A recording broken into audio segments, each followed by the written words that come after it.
Good afternoon 6th class. I am Shashi Chauhan from Happy Cambridge School. बच्चे आज हम ये 10th चैप्टर रीड करेंगे। चैप्टर का नाम है व्यक्ति का पुनर्निर्माण। बच्चे पुनर्निर्माण का मतलब होता है फिर से बनाना। जैसे कि यहाँ पर आज प्रस्तावना में दिया गया है, महात्मा बुद्ध के बारे में आप क्या क्या जानते हैं। प्रतिबिंब में क्या आप महात्मा बुद्ध के दिखाए गए मार्ग पर चलना चाहेंगे। परिकल्पना है, स्वास्थ्य सबसे बड़ा उपहार है, संतोष सबसे बड़ा धन है, वफादारी सबसे बड़ा संबंध है। इस कथन से आप कितना सहमत हैं। बच्चे आज हम ये चैप्टर रीड करेंगे। इस चैप्टर के माध्यम से हमें इनके भी आंसर मिल जाएंगे। यूनान के प्रख्यात दार्शनिक अरस्तु ने कहा था कि मनुष्य एक सामाजिक प्राणी है। व्यक्ति से ही समाज और समाज से ही व्यक्ति का निर्माण होता है। ये किसने कहा था? अरस्तु ने, कि समाज से ही व्यक्ति का निर्माण होता है और व्यक्ति से ही समाज का निर्माण होता है। यदि व्यक्ति अपना सुधार करे तो समाज अपने आप सुधर जाएगा। व्यक्ति किस तरह स्वयं का निर्माण कर सकता है, सुधार कर सकता है, आइए इस पाठ को पढ़कर जानते हैं।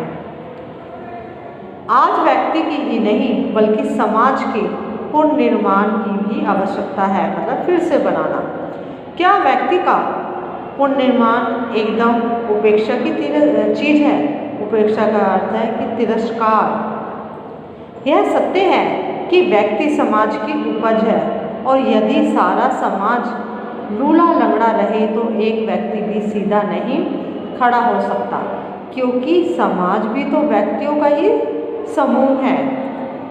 जैसे बच्चे इस चैप्टर में बताया गया है कि व्यक्ति के द्वारा ही समाज का निर्माण होता है और समाज के द्वारा ही व्यक्ति का निर्माण होता है।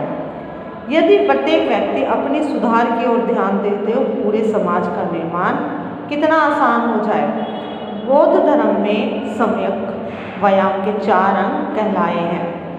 अब बच्चे सुधार कैसा, ये देखो, इस बात की सावधानी रखना कि अपने में कोई अवगुण ना आ जाए। अवगुण मतलब बुराइयां ना आ जाए, और इस बात का प्रयत्न करना कि अपने अवगुण दूर हो जाए, मतलब हमारे अंदर जो बुराइयां हैं, कमियां हैं, वो दूर हो जाए। मतलब हमारी जो बुराइयां हैं वो हमारे अंदर ना आए, और अगर है भी तो वो दूर हो जाए। इस बात की सावधानी रखना कि अपने में सद्गुण चले आए। सद्गुण मतलब अच्छाइयाँ, हमारे अंदर अच्छाइयाँ आए, और इस बात की सावधानी रखना कि अपने सद्गुण चले ना जाए, हमारी जो अच्छाइयाँ हैं वे चली ना जाए। बाग में यदि अच्छे फल फूल ना लगवाए जाएं और जमीन को यूं ही बेकार पड़ी रहने दिया जाए तो उसमें बेकार के झाड़ झंकार ही उगाएंगे। कहने का मतलब यह है बच्चे, अगर हम उसकी देखभाल नहीं करेंगे तो बच्चे वहाँ पर झाड़ झंकारी उग आएंगे।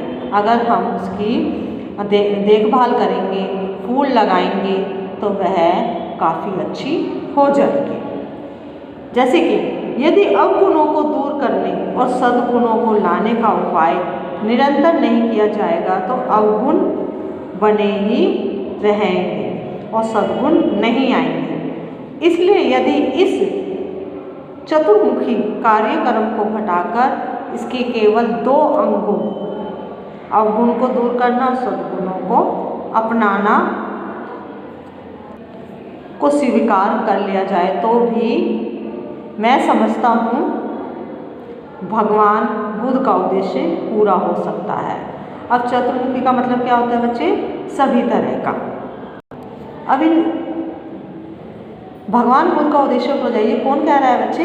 राइटर इसका, भदंत आनंद कौशल्या। तो बच्चे राइटर इस चैप्टर में क्या कहना चाह रहा है?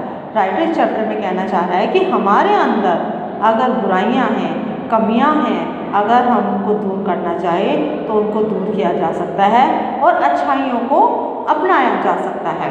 जैसे कि अवगुणों को दूर करना और सद्गुणों को अपनाना, ये दोनों भी क्या अर्थ की दृष्टि से एक नहीं है? इसका उत्तर हाँ और नहीं दोनों में देना होगा। एक आदमी को, ध्यान से सुनना बच्चे, एक आदमी को व्यर्थ बक करने की आदत, मतलब ज़्यादा बोलने की आदत है। यदि वह अपनी आदत को छोड़ता है तो वह अपने व्यर्थ बोलने के अवगुण को छोड़ता है। उसके अंदर जो कमियां हैं उस आदत को वह छोड़ रहा है, उस कमी को छोड़ रहा है। किंतु साथ ही अनायास, इसका अर्थ होता है अचानक ही, वह मितभाषी होने के सद्गुण को अपनाता चला जाता है। मतलब अच्छा बोलना के सद्गुण को अपनाता है। यह तो हुआ हाँ का पक्ष का उत्तर। किंतु एक दूसरे आदमी को सिगरेट पीने की आदत है, वह सिगरेट पीना छोड़ता है और उसकी बजाय दूध से प्रेम करना सीखता है। तो सिगरेट पीना छोड़ना एक अवगुण को छोड़ना और दूध से प्रेम जोड़ना एक सद्गुण को अपनाना है। अगर बच्चे वह सिगरेट छोड़ता है तो वह अपने अवगुण को छोड़ रहा है, और दूध पीता है तो वह अपने अंदर सद्गुण को अपना रहा है। अवगुण को दूर करने और सद्गुण को अपनाने के प्रयत्न में मैं समझता हूँ कि अवगुणों को दूर करने के प्रयत्नों की अपेक्षा सद्गुणों को अपनाने का ही महत्व अधिक है।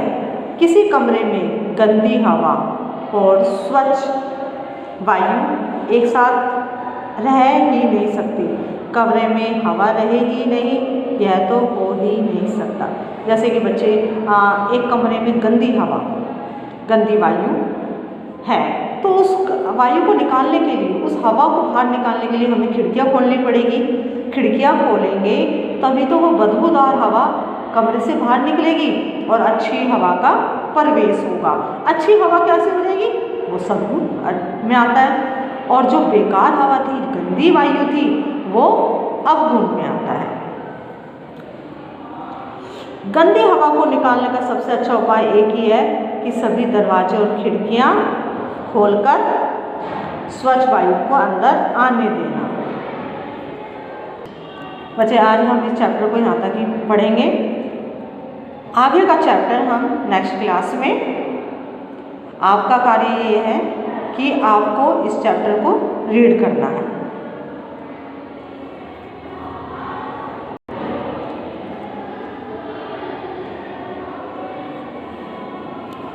Thank you.